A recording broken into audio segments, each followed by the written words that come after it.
Dalam sidang Parlemen Internasional di Markas Perserikatan Bangsa-Bangsa atau PBB di New York, Amerika Serikat pada 14 Februari lalu, Ketua DPR RI Honoris Causa Puan Maharani menyerukan soal pentingnya pembiayaan negara maju kepada negara berkembang demi pembangunan layanan sanitasi dan air bersih.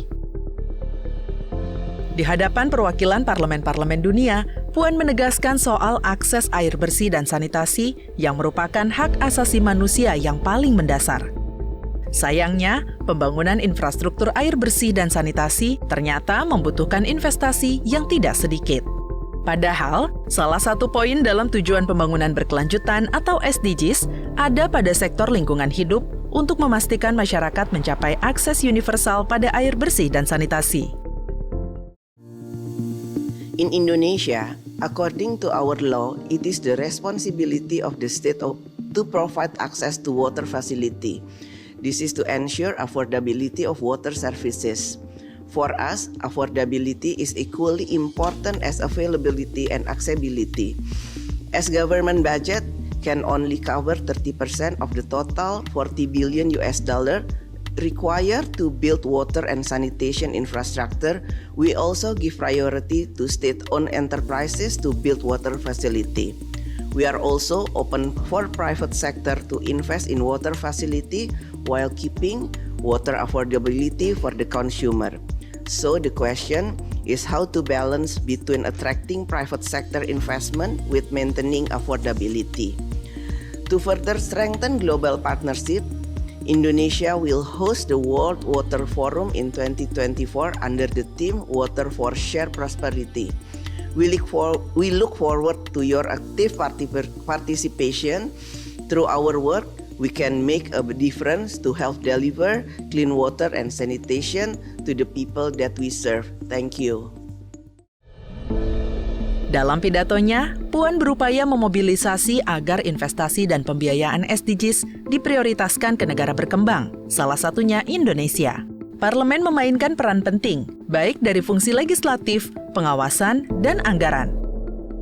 Maka, untuk memperkuat kemitraan pengelolaan air global, Indonesia akan menjadi tuan rumah World Water Forum 2024 dengan tema Water for Shared Prosperity. Demi mewujudkan dunia yang lebih baik, DPR RI mengajak legislator di seluruh dunia bersama-sama menciptakan iklim dan kebijakan yang kondusif guna mewujudkan pemerataan air bagi kesejahteraan rakyat. Usai menjadi pembicara dalam kick-off meeting persiapan World Water Forum ke-10 pada 15 hingga 16 Februari 2023 lalu di Jakarta Convention Center, Ketua Komisi 5 DPR RI Lazarus mengungkapkan, DPR dan pemerintah telah menetapkan Undang-Undang Nomor 17 Tahun 2019 mengenai sumber daya air sebagai panduan konstitusi pokok untuk menjamin kebutuhan dan kesejahteraan rakyat atas air bersih dan sanitasi. DPR RI berkomitmen penuh dan berintegritas dalam menjalankan tugas pengawasan atas pelaksanaan amanat Undang-Undang Sumber Daya Air tersebut. Sebetulnya semua negara sekarang sedang menghadapi situasi bagaimana mereka menyediakan air yang cukup ya untuk seluruh warga negaranya dalam berbagai aspek. Nah, tentu masing-masing negara punya regulasi yang berbeda-beda ya. Tapi prinsip sebetulnya adalah bagaimana seluruh warga negara masing-masing negara di dunia ini untuk kiranya bisa mengakses air itu dengan mudah dan murah tentunya. Seperti kita ketahui, manusia jumlahnya terus bertambah, tetapi sumber daya air ini berkurang.